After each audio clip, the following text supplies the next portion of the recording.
வணக்கம் வளர் மீடியா நேயர்களே. என்ன தலைப்பை பற்றி பேச போகிறேன், என்ன நடந்துச்சு நான் சொல்ல தேவையில்லை. செய்திகள் முழுக்க நீங்கள் வந்து பார்த்துட்டு இருக்கீங்க. பாரி என்ன சொல்கிறது? அதுதான் 40 பேர் நமக்கு தெரிய வர வரைக்கும் 40 பேருடைய இழப்பு. நம்ம முத நாள் வேற ஒன்று பேசியிருந்தோம். அது வந்து அன்னைக்கு தான் இந்த இழப்பு வந்துச்சு. அதுக்கப்புறம் தொடர்ச்சியாக செய்திகளை பார்த்து ஊடகங்களில் வரக்கூடிய தகவல்கள் என்ன மாதிரியான செய்திகள்னு பார்த்துட்டு இருக்கோம். இல்லை குழந்தைகள் வந்து 10 பேர், 5 ஆண் குழந்தைகள் 5 பெண் குழந்தைகள் இறந்துருக்குறாங்க.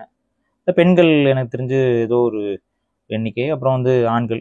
அப்போ மொத்தமாக வந்து இப்போ 40 பேர்கிட்ட எண்ணிக்கை ஏறிக்கிட்டே இருக்குது. இதில் என்னென்னா நேரம் ஆக ஆக ஒருத்தர் 2 பேருங்கிற மாதிரி அந்த எண்ணிக்கை அதிகரிச்சுக்கிட்டே இருக்குது. மனித உடல் வந்து எந்த அளவுக்கு ஒரு வலு இல்லாதது அப்படிங்கிறதுக்கு இந்த நிகழ்வு ஒரு காரணமாக இருக்கும். ஏன்னா எல்லாருமே மனிதர்கள் தான், ஒன்னோட ஒன்று நிற்கிறாங்க.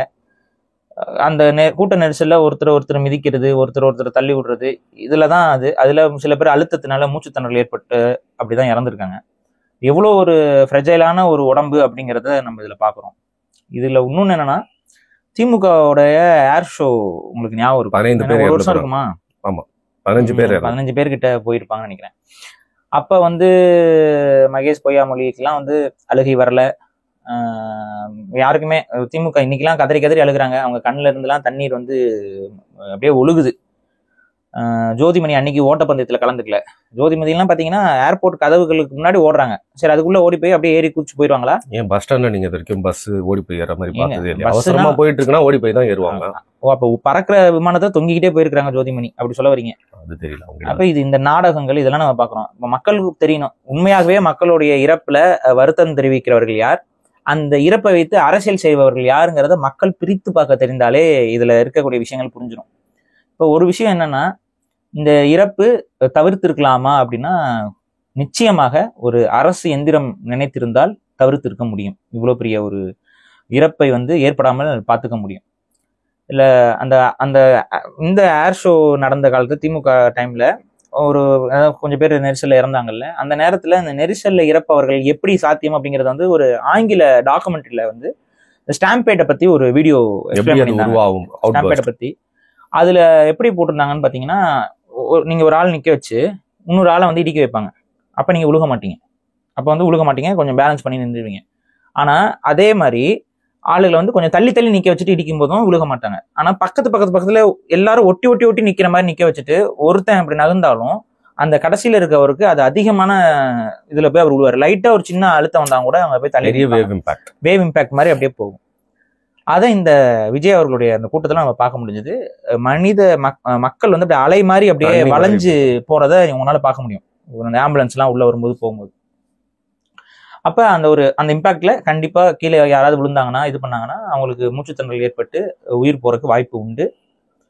சரி, இப்ப இதுல என்னது, யார் மேல தப்பு, இது எப்படி சரி செஞ்சிருக்கலாம், இல்லை இது எப்படி தடுத்திருக்கலாம், இவ்வளவு பெரிய இழப்பு இல்லாம எப்படி அதை நடத்திருக்கலாம் அப்படிங்கிறத தான் நம்ம இங்க பார்க்க முடியும்.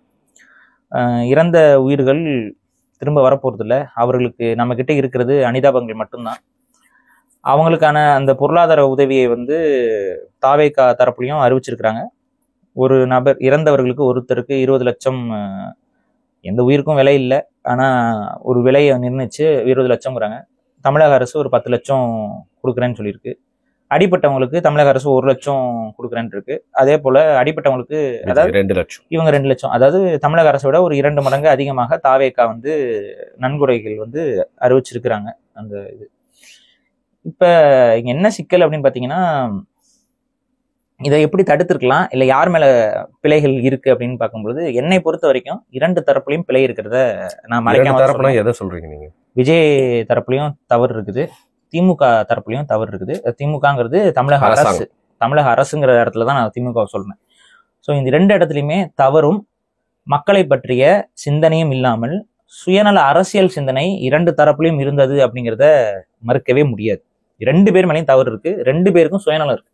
இதுதான் என்னுடைய பார்வையா இருக்கு. இதுல இவங்க 2 பேர் மேலேயும் என்னென்ன அப்படிங்கிறத இப்ப இங்க பார்க்கணும்.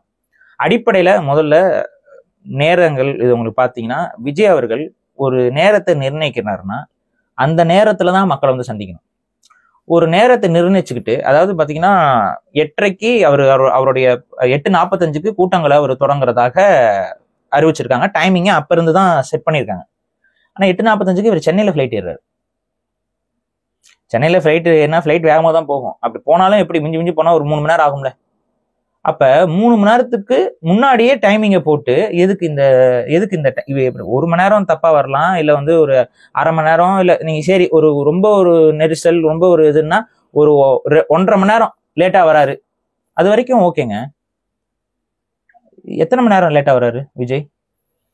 இல்ல அவர் சொன்ன அரை நாள் சனிக்கிழமை ஆரம்பிச்சார்ல, இதுல வந்து இந்த எல்லா சனிக்கிழமையும் இந்த டிலே வந்து அரை நாள் வந்து தள்ளி தள்ளி ஒரு இதுக்கு வரணும். எப்படி 5 மணி நேரம் 6 மணி நேரம் தள்ளி தள்ளி வர்றதுன்னா இது என்ன மாதிரியான லேட்டு? இப்ப நீங்க ஸ்கூலுக்கு லேட்டா போறதுன்னா எப்படி போவீங்க? காலையில ஸ்கூல் வந்து 8 மணிக்கு ஸ்கூல் திறக்குது, 8:15 ஸ்கூல் திறக்குதுன்னா நீங்க ஒரு 8:20 போவீங்க. உங்களை வெளியில நிப்பாட்டுவாங்க, ஏன்னா 5 நிமிஷம் லேட்டா வரேன்னு கிரவுண்ட்ல ஓட சொல்லுவாங்க. இதான் லேட்டா வருது, 5 நிமிஷம் லேட்டா வருது, 10 நிமிஷம் லேட்டா வருது. ஸ்கூல் முடிஞ்சதுக்கு அப்புறம் வந்து நின்னீங்கன்னா நீ எதுக்குடா ஸ்கூலுக்கு வர, விளக்க கிளம்புற வெளியிலன்னு சொல்லிட மாட்டாங்க. இன்னைக்கு ஃபுல்லா உனக்கு லீவ் தான்டா போடான்னு சொல்ல மாட்டாங்க. ஸ்கூலுக்கு லேட்டா வந்தாவே முடிஞ்சு வந்தா எப்படி பார்ப்பாங்க? அந்த மாதிரி தான் விஜய் வந்துட்டு இருக்காப்ல. ஏன் அந்த மாதிரி நினைக்கிறீங்க? இது வேணும்னேங்க கூட்டத்தை சேர்த்து காட்டணுங்கிறதுக்காக அப்படியே மக்கள் அப்படியே ஒருக்காக ஏங்கணும். என்ன மாதிரியான உளவியல் இது? இது என்ன மக்கள் அப்படியே வெயில்ல ரெண்டாவது வெயில். நம்ம முன்னாடியே நான் சொல்லிட்டு இருந்தேன், சாயந்தர நேரம் மாநாடுகள்லாம் சாயந்தர நேரம் போடுறது. நம்ம அவரோட மாநாடு இதெல்லாம் பேசும்பொழுது நம்ம பேசியிருக்கோம், சாயந்தர நேரம் போடுறது. இதுல இன்னொரு என்னன்னா, ஒரு துரதிருஷ்டவசமான ஒரு விஷயம் என்னன்னா, நான் திட்டியே பேசியிருப்பேன். உங்களுக்கு எதிரி யாருன்னு பேசியிருப்பேன். விஜய்க்கு எதிரி யாருன்னா உங்களுடைய தொண்டர்கள் நான் பேசியிருப்பேன், ரசிகர்கள். உங்களோட அதாவது அந்த கட்சிக்கு தொண்டர்கள், உங்களுடைய ரசிகர்கள் தான் உங்களுக்கு எதிரிகள்னு சொல்லியிருப்பேன். அதுக்கு காரணம் பொறுப்பு இல்லாம இருக்கானுங்க, எந்த வித சிந்தனை இல்லாம இருக்கானுங்க, இவங்கனாலதான் உங்களுக்கு கெட்ட பேர் வரும்னு நான் சொல்லியிருந்தேன். அதே தான் நீங்க நடந்திருக்கு. என்ன விவரிக்க முடியலன்னா, திருப்பி இந்த பிரச்சனை நடந்து முடிஞ்சு சென்னைக்கு போறாருல, சென்னையில ஏர்போர்ட்ல இருந்து வீட்டுக்கு போறாருங்க, பைக்ல இப்படி பண்ணிக்கிட்டே வரீங்க. பைத்தியமாங்க? பைத்தியங்க தான், வேற என்ன? பைத்தியம் தான், வேற என்ன? எத்தனை பேர் செத்து இருக்கிறாங்க, எவ்வளவு பெரிய துயர சம்பவத்தை இது தமிழக வரலாறுலயே ஒரு அரசியல் கட்சி நிகழ்வுல இவ்வளவு பெரிய உயிரிழப்புங்கிறது இல்ல. இவ்வளவு பெரிய உயிரிழப்பு நடந்திருக்கு. அது விஜயோடைய வாழ்க்கையிலே ஒரு பெரிய கரையை வந்து இது உருவாக்கி இருக்கு. அவ்வளவு பெரிய ஒரு துயர சம்பவத்துக்கு காரண காரியத்துல இவங்க உள்ள ஒரு பங்கு இருக்கு. நான் வந்து இவங்க தான் அப்படின்னு நான் சொல்லல, இவங்களுக்கு ஒரு பங்கு இருக்கு. அப்படிங்கும் பொழுது அது எவ்வளவு பெரிய குற்ற உணர்ச்சி. அதுல விஜயே என்ன பேசுறதுன்னு தெரியாம அவர் மறைஞ்சு தலை குனிஞ்சு அவர் போய்கிட்டு இருக்காப்புல வந்துட்டு இருக்காரு. சுத்தி பைக்ல போயிட்டு என்னடா பண்ணிட்டு இருக்கீங்க? வெக்கமா இல்லையா உங்களுக்கு? அந்த செத்த உயிர்கள் பத்தி ஏதாவது ஒரு சிந்தனை இருக்கா? அதான் பண்ணிட்டு இருக்காங்க. அப்ப நம்ம இங்க என்ன பாக்குறோம்னா, சரி இந்த தவறுகள் என்னென்னு வருஷப்படி போயிடுவோம். நம்ம அப்படி இப்படின்னு போனோம்னா நிறைய மிஸ் பண்ணிடுவோம். ஸோ இவர் நேர தவறி வர்றது ஒரு தலைமை ஒரு அரை மணி நேரம் லேட்டா வரும், 1 மணி நேரம் லேட்டா வரதும் கூட நம்ம ஒத்துக்கலாம். இப்ப எடப்பாடி வந்து சில இதே மாதிரி தானே ரோட் ஷோ பண்றாரு. அவர் எவ்வளவு நேரம் லேட்டா வர்றாரு? அவரும் ஒரு 40 நிமிஷம் 50 நிமிஷம் 1 மணி நேரம், அது வேறங்க. ஏன்னா இப்ப மக்கள் வந்து 6 மணிக்கு எடப்பாடி இங்க வருவாருங்க அப்படின்னா ஒரு 5 மணில இருந்து கூட ஆரம்பிச்சிருப்பாங்க. ஒரு 1 மணி நேரமோ இல்ல 2 மணி நேரத்துக்கு முன்னாடி இந்த கூட கூடினாலும் இவர் ஒரு 6 மணிக்கு வர்றது ஒரு 7 மணிக்கு வந்தா கூட கொஞ்சம் அப்படி முடிச்சுட்டு போயிடலாம். ஆனா நீங்க எவ்வளவு நேரம் லேட்டா வரீங்க? காலையில 12 மணிக்கு வரத நைட்டு 7 மணினா 12 மணி எங்க இருக்குது? காலையில 12 மணி எங்க இருக்குது? நைட் 7 மணி எங்க இருக்குது? முதல் கூட்டம் 8:45 வந்து முடிஞ்சிருக்கணும் நாமக்கல்ல, ஆனா அது 12 மணிக்கு நடக்குது. அப்புறம் இது வந்து நீங்க சொல்ற மாதிரி நைட்டு என்ன நைட்டு. ஆனா இது வந்து ஆக்சுவலா 12:30க்கோ 12:45க்கோ இதுதான் காவல்துறை அவங்களுக்கு கொடுக்கப்பட்ட நேரம். அவங்க ஒதுங்கி அந்த நேரத்துல தான் வந்து ஒதுங்கி இருப்பாங்க. காவல்துறை அந்த நேரத்துல தான் டிப்ளாய் பண்ணிருப்பாங்க. இதெல்லாம் அப்படிதான் இருக்கும். ஏன்னா நீங்க எழுதி கொடுத்த நேரம் தான் வரணும். நீங்க எழுதி கொடுத்த லெட்டர் பேடை நீங்களே எடுத்து படிங்க. என்ன நேரம் கொடுத்துருக்கீங்க, எந்த நேரத்துக்கு வந்தாரு, இதுக்கு என்ன யார் மேல பழிய தூக்கி போட போறீங்க? அப்ப இங்க அடிப்படை பிரச்சனை என்னன்னா, மக்கள் வந்து இப்பதான் வந்திருக்காங்க, இப்பதான் கூடியிருக்காங்கன்னா அவங்களுக்கு இவ்வளவு பேருக்கு மூச்சு திணறல் ஆயிருக்காது. வந்திருப்பாங்க, கூடியிருப்பாங்க, விஜய் பாக்குறாங்க, அப்படியே கொஞ்சம் கொஞ்சமா கலைஞ்சிருப்பாங்க, பிரச்சனை இல்லாம போயிருக்கும் எல்லாம். ஆனா ரொம்ப நேரமா நின்றுட்டு இருந்திருக்காங்க, அதுவும் வெயில் நேரங்கள்ல. 12 மணினா அதுக்கு முன்னாடியும் கூட வந்திருக்காங்க நிறைய பேர். தண்ணி இல்ல, அவங்களே தண்ணி எடுத்துட்டு வரல, திருப்பி வெளில போக முடியாது. நான் என்ன கேட்கறேன், தண்ணி எடுத்துட்டு வந்தீங்க, ஒரு பாட்டில் தண்ணி எடுத்துட்டு வரீங்கன்னா வச்சுக்கோமே, அங்க வச்சுக்கிட்டு நிக்கிறீங்க, கண்டிப்பா பக்கத்துல இருக்கவங்க அங்க கேட்பாங்க, கொடுப்பீங்க, எல்லாம் முடிஞ்சிடும். எவ்வளவு நேரத்துக்கு நீங்க தாக்கு பிடிக்க முடியும் வெயில்ல? அது நம்ம வெயிலும் கொஞ்சம் அதிகம். நீங்க பாத்தீங்கன்னா தெரியும், கரூர் பக்கம்லாம் கொஞ்சம் வெயில் அடிக்கலாம். செப்டம்பர் முடிய போது இன்னும் வெயில் அடிக்கதான் செய்யும் கரூர் பக்கம். சோ வெயில் அப்படியே 12 மணிக்கு உச்சி வெயில்ல நின்றுட்டு இருந்திருப்பாங்க. விஜய் வருவாருன்னு அப்படியே அந்த டயர்ட்னஸ் ஆகி டீஹைட்ரேட் ஆயிருப்பாங்க. இந்த டீஹைட்ரேட்ல நிறைய மக்கள் இருக்கனால அங்க ஆக்சிஜன் லெவல்லாம் குறைஞ்சிருக்கும், மூச்சுத்திணறல் ஏற்பட்டிருக்கும். நீங்க சொன்ன மாதிரி தள்ளுமுள்ளுல எனர்ஜியே போயிருக்கும் ஃபுல்லா. அப்ப மக்கள் வந்து ரொம்ப ஒரு பிரச்சனைக்குரிய ஒரு விஷயத்துலதான் இருந்தாங்க. இதுல என்ன ஒரு அதிர்ச்சியான தகவல்னா, விஜய் பேசிக்கிட்டு இருக்கும்போது சில பேர் மயங்கி விழுந்துட்டாங்க. அப்பவே உயிர் போயிருக்கு சில பேருக்கு. இதுதான் உண்மை. அதுக்கப்புறம் இவங்க போயினதுக்கு அப்புறம் தான் அதெல்லாம் தெரிய வருது. கீழே விழுந்திருக்காங்க மயங்கி. அதெல்லாம் அந்த ஒரு வீடியோல காட்டுறாங்க. விஜய் அங்க நின்று பேசிட்டு இருக்காரு, கீழே விழுந்து கிடக்குறாங்க. அது இவங்களுக்கு சரி விழுந்து கிடக்குறாங்க இல்ல, ஏதாவது கண்டுக்கிட்டாங்களா? சுத்தி இருக்காங்க எங்காட்டு வேலையை பார்த்துட்டு இருக்காங்க பாத்தீங்களா? அங்கதான் விழுந்து கிடக்குறாங்க, வீடியோல இருக்குது. அடுத்து ஏதாவது பண்ணணும்ல அவங்கள. எவனும் எல்லாம் பார்த்துருக்காங்க விஜய் ஆன்னு. சரி, அப்ப இவரோட நேரம் இவ்வளவு லேட்டா வந்தது, அது ஒரு பெரிய மிஸ்டேக். அதுக்கு விஜய் தான் பொறுப்பு, அது வேற யாரும் பொறுப்பு இல்லை. அதுக்கு அவர் மன்னிப்பு கேட்டு தான் தீரணும். சரி, இன்னொன்னு என்னன்னா, அடுத்த ஒரு பிரச்சனை வந்து, நான் ஃபர்ஸ்ட் விஜய் தரப்பு பிரச்சனைகள் எல்லாம் முடிச்சிடுறேன். நீங்க அந்த கூட்டத்துக்கு அங்க வரீங்க, உங்க கூட்டத்துடைய அன்கன்ட்ரோலபிளான ஒரு விஷயத்த நீங்க பாக்குறீங்க. நீங்க வரும்போதும் கூட ஒருத்தன் பைக்ல சைட்ல வந்து உங்க டயர் கீழ ஒருத்தன் உழுகுறான். ஏத்தி இருந்தா என்ன ஆகும்? ஏத்தல, நல்ல வேலை. ஏத்தி இருந்தா என்ன ஆகும்? இப்படி வர்றது வந்து தப்பு அப்படிங்கறது நீங்க தானே சொல்லி புரிய வைக்கணும். அப்படி வரலன்னா வண்டி நிப்பாட்டிக்கோங்க, நான் வரமாட்டேன்டா போங்கடான்னு சொல்லுங்க. என்ன பண்ணுவாங்க? அப்படி பண்ணா கேட்பாங்கன்னு நினைக்கிறீங்களா? அது பண்ணாலும் கேட்கலன்னா இந்த கூட்டத்தை வச்சு நீங்க என்ன பண்ணலாம்னு பிளான் பண்றீங்க? இங்கதான் எனக்கு ஹார்ஷா எனக்கு ஒரு விஷயம் தோணுச்சு. விஜய் இவங்களெல்லாம் சரி பண்ற வரைக்கும், இல்ல பிரச்சனை மாறாத வரைக்கும் அரசியலுக்கே வராம இருக்கிறது தான் அவருக்கும் நல்லது, நாட்டுக்கும் நல்லதுன்னு நினைக்கிறேன். அதைத்தான் எல்லாரும் நாங்களும் சொல்றோம். இவங்களை சரி செய்யாம நீங்க அரசியலுக்கு வந்தீங்க அப்படின்னா இது உங்களுக்கே நல்லது கிடையாது. இப்ப உங்களை வந்து இப்ப 40 பேருடைய உயிர் பலிக்கு காரணமா யார் ஆக்குனது? இவங்க தான். இதுதான் நான் சொல்றோம். காட்டுத்தனமா நடந்துக்கிறாங்கிறத நம்ம திரும்ப திரும்ப சொல்லிக்கிட்டு இருக்கோம். அதை அவர் காதுல என்ன பாசமா இருந்தாலும் இது வந்து ஒரு நாகரிகமா, இது மனித நாகரிகமா. இது இல்ல, நாமக்கல்ல ஒருத்தரோட வீட்டுல, குடும்பஸ்தர் வீட்டுல ஏற ட்ரை பண்றாங்க. அவர் பைப் வச்சு அடிக்கிறாரு. இந்த ஜாம்பி படத்துல வர மாதிரி அவங்க வீடுங்க, அவங்க குடும்பம் உள்ள இருக்கும். வந்தானா அப்படி நின்றுவானுங்க ஃபுல்லா. அது நோக்கி அந்த அடிலாம் வாங்கிட்டு ஏறிக்கிட்டே இருக்காங்க. இதெல்லாம் யாரு சரி செய்ய முடியும்? நம்ம பேசலாம், காரி துப்பலாம். யாரு சரி செய்யணும்? விஜய் தான் சரி செய்யணும். அப்ப இந்த மாதிரியான மிஸ்டேக்ஸ் இவர் மேல இருக்கு.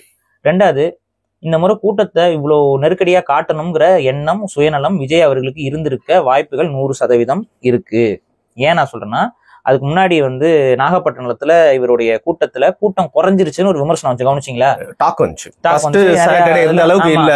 திருச்சி, பெரம்பலூர்ல எல்லாம் இருந்த கூட்டம் வந்து நாகப்பட்டினத்துல அரியலூர்ல கூட கூட்டம் இருந்துச்சு. இந்த நாகப்பட்டினம் அடுத்த இதுல வந்து கூட்டம் இல்ல அப்படிங்கிற மாதிரி ஒரு இஷ்யூ போயிட்டு இருந்துச்சு. அப்ப உடனே இந்த வாரம் வரதான் நம்ம கூட்டத்தை ஹெவியா காட்டணுங்கிறதுக்காக பக்கத்து மாவட்டங்கள்ல இருந்து, எல்லா மாவட்டங்கள்ல இருந்து நீங்க ஹெவியா ஆளுகளை வந்து இது பண்ணி செட் பண்ணி எல்லாரும் வந்துருங்கன்னு சொல்லி எல்லாரையும் ஒருங்கிணைஞ்சு ஒரு பெரிய கிரௌட காட்டுறீங்க. அது பிரமிக்க வைக்கக்கூடிய கூட்டமா தான் இருந்துச்சு, அதுல மாற்றுக்கிறதே கிடையாது. ஆனா இவ்வளவு பெரிய கூட்டத்தை காட்டி இப்ப உங்களுக்குன்னு வரவங்க, உங்களுக்குன்னு வாக்கு போடுறவங்க போடதான் போறாங்க. ஆனா நீங்க என்ன பிளான் பண்றீங்கன்னா, இந்த கூட்டம் பார்க்க மக்களுடைய உளவியல் மாறும், திமுக வெர்சஸ் டிவிகேங்கிற அந்த நரேஷன் செட் ஆகும், நம்ம டிஎம்கே அடிச்சு மேல வர்றதுக்கு கரெக்டா இருக்கும்னு சொல்லி நீங்க ஒரு பிளான்ல போட்டு, மக்கள் இவ்வளவு கஷ்டப்பட்டு வந்தாலும் பரவாயில்ல, நம்ம வச்சு ஒரு கூட்டத்தை காட்டிடலாம் அப்படிங்கிற ஒரு மைண்ட் செட்டுக்கு வந்துடுறீங்க. அதை தான் நீங்க பண்றீங்க. இதுவே உங்களுக்கு பேக் ஃபயர். இல்லை, அது மட்டும் இல்லாமல் உங்களுக்கு தெரியும், கரூரில் முப்பெரும் விழா வந்து நடந்துச்சு. அது செந்தில் பாலாஜியோட கோட்டை. திருச்சியில் நேரு வந்து விட்டுட்டாரு. அந்த செந்தில் பாலாஜி பார்த்தியா நாங்கள் அங்கேயும் மாஸ்க் காட்டுவோம் அப்படின்னு சொல்லிட்டு மீடியாவும் இந்த ஹைப்பை பண்ணிட்டே இருந்துச்சு. அதுதான் மாறி மாறி கடைசியில் கூட்டத்தை காட்டியே ஆகணுங்கிற ஒரு நிர்பந்தம் விஜய் அவருக்கு இருந்ததா இல்லையா? அப்போ பெரிய அளவு கூட்டத்தை கரூரில் காட்டணும்னு இவங்களும் விடாப்படியா நிற்கிறாங்க. சரி, இவங்க பெரிய அளவு கூட்டத்தை சரி, இது வரைக்கும் விஜய் அவர்களுடைய மிஸ்டேக்ஸ் நான் சொல்றேன். இப்ப வந்து அரசாங்க தரப்பு மிஸ்டேக்ஸ், அது திமுகவுடைய மிஸ்டேக்ஸ். அதுக்கு பின்னாடி அரசியல் சார்ந்த சிந்தனைகள் இருக்கு, ஒரு கேவலமான உளவியலும் இருக்கு. நான் அதை சொல்றேன். ஒண்ணு என்னன்னா, இவங்க கூட்டம் கண்டிப்பா பெரிய அளவு வரும். ஆனா அவ்வளவு பெரிய அளவு கூட்டம் வந்து அவங்க மேனேஜ் பண்ணக்கூடாது.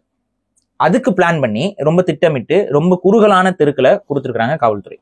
அதையும் வந்து வெக்கமே இல்லாம ஒரு பொய்ய சொன்னாங்க. என்னன்னா, அவங்க கேட்டதை தான் கொடுத்தோம் அப்படின்னு. இது பெரிய பொய்ங்கிறது ஊருக்கே தெரியும். ஏன்னா அவங்க மைதானம் கேட்டிருக்காங்க. இந்த மைதானத்தை கொடுக்கறதுக்கு பதிலா நீங்க மைதானம் கொடுக்க முடியாது, நீங்க இந்த தெரு ஏதோ ஒரு குறுக்கு சந்தை வச்சு இந்த குறுக்கு சந்தையில கொடுங்க அப்படின்னோடனே அவங்க அதையும் எழுதி அவங்க கொடுப்பாங்க. அப்புறம் தான் இவங்க அனுமதி கொடுப்பாங்க. அப்ப மைதானம் அவங்க கேட்டிருக்காங்க, அதை நாங்க கொடுக்க முடியாதுன்னு சொல்லிவிட்டு அந்த ஒரு குறுக்கு சந்தை கொடுத்துருக்காங்க. ஆனா அந்த மைதானம் வந்து இப்ப இதே திமுக காரங்க கூட்டம் நடத்தினா அங்கதான் கொடுக்குறாங்க. முதல்வர், துணை முதல்வர்லாம் வந்தப்போ அங்கதான் கொடுக்குறாங்க. ஆனா விஜய்க்கு அதை கொடுக்க கூடாதுன்னு பிளான் பண்ணி வச்சுக்கிட்டு, ஏன்னா அந்த மைதானத்துல இருந்து அந்த உயிர் பலி தப்பி இருக்கும். இப்ப இத்தனை பேர் செத்துருக்க மாட்டாங்க, எடப்பாடி அங்கதான் ப்ராப்ளமும் வந்திருக்காது. ஆனா விஜய்க்கு இதை கொடுக்க கூடாது, கூட்டம் பெருசா காட்டிடுவாரு விஜய் அந்த இடத்துல, நம்ம கூட்டமும் அங்க நடத்திருக்கோம், சோ அதோட கம்பேர் பண்ணி காமிச்சிருவாங்க. அப்ப அந்த இடத்துல காட்டாம குறுக்கு தெருவில் காட்டினோம்னா அந்த குறுகலான சந்தையில எவ்வளவு பேர் நின்று முடியும்? அப்ப ஆட்டோமேட்டிக்கா நம்ம வந்து இது ஒரு பெரிய கூட்டம் இல்லை அப்படிங்கிற மாதிரி நம்ம முடிச்சு விட்டுலாம் அப்படின்னு அவங்களுக்கு ஒரு உளவியல். அதனால சின்ன குறுகலான தெருவுல கொடுத்துருக்காங்க. இந்த தெருவில் இவங்க என்ன பண்றாங்க, சரி தெருவே குறுகல், அதுல வேற அந்த தெருவை குறுக்குற விதமா விஜய் கட்சிக்காரங்க பேனர். எதுக்கு பேனர்? எதுக்கு இவ்வளவு பேனர்? பேனர் கலாச்சாரம் ஒழிக்கணும்னு நம்ம எல்லாம் பேசிட்டு இருக்கிறோம். எனக்கு தெரிஞ்சு விஜய் படமா இல்ல வேற ஏதோ படத்துல கூட பேனர் விழுகிறத ஏதோ ஒரு படத்துல சீன்ல காட்டினாங்க. பேனர் விழுந்து ஒரு புள்ள இறந்துச்சு, உண்மையாவே தமிழ்நாட்டுல இறந்துச்சு. அதை வந்து ஒரு படத்துலயே இதுலயே வந்து காட்சியிலையும் காட்டினாங்க. எந்த படத்துல தெரியல, பட் இந்த ஆட்சியில நடந்துச்சு. ஆமா. அப்ப இந்த பேனர் கலாச்சாரம் ஒழியணும். ஆனா நீங்க என்ன பண்றீங்க, விஜய் வர இடத்துல ஃபுல்லா பேனர், கொஞ்சம் கொஞ்சம் காத்து வந்தாலும் அந்த காத்தெல்லாம் தடுக்கிற மாதிரி ஒரு நெருக்கி ஒரு பேனர் நீங்க பாத்துருப்பீங்க. அப்ப அவ்வளவு குறுகலான இடத்துல நெருக்கி ஒரு பேனர். இதை வந்து விஜய் தரப்பு செஞ்ச கோட்டை தப்பு, கோட்டை விட்டாங்க. அங்க வந்து குறுகலான தெருவை கொடுத்தது ஒரு காழ்ப்புணர்ச்சியின் காரணமா. பெரிய கூட்டத்தை விஜய் காட்டிட்டாருன்னா என்ன பண்றதுன்னு ஒரு அரசியல் காழ்ப்புணர்ச்சியோட அரசாங்கம் நடந்துச்சு. மக்களை பத்தி யோசனை இல்லாம, மக்களுடைய நலனை பற்றி யோசனை இல்லாம அரசியல் காழ்ப்புணர்ச்சியோட திமுக வந்து இப்படி ஒரு குறுகலான தெருவை கொடுக்குறாங்க. சரி, ஓகே. சரி, இந்த குறுகலான தெருவில் அடுத்து இந்த ஆம்புலன்ஸை விட்டு விளையாடுற கலாச்சாரம் ரொம்ப ஆபத்தான கலாச்சாரம். திமுக தான் இதை பண்ணிட்டு அழியுது. இதை நீங்க மறுக்கவே முடியாது.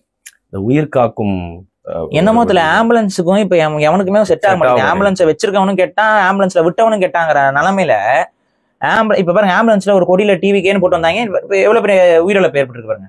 இதான் நடக்குது. ஆம்புலன்ஸுக்கு ஏதோ தமிழ்நாட்டுக்கு ராசி சரியில்லை, தயவு செஞ்சு ஆம்புலன்ஸ் பக்கம் யாரும் போகாதீங்க அப்படிதான் சொல்லணும் போல. அப்படி இல்லைங்க, உயிர் காக்கிற ஒரு வண்டியை எப்படி மாத்தி விட்டானுங்க பாருங்க. நான் என்ன இப்ப நான் சிம்பிளா சொல்றேன், ஒரு லாஜிக்கா யோசிப்போம். இப்போ ஒரு கூட்ட நெரிசல் இருக்கு.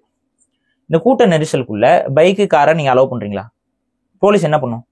வேற சைடு திருப்பி போக சொல்லலாம். இப்ப இந்த ஆம்புலன்ஸ் எதுக்கு போகுது இதுக்குள்ள, இந்த கூட்ட நெரிசலுக்குள்ள?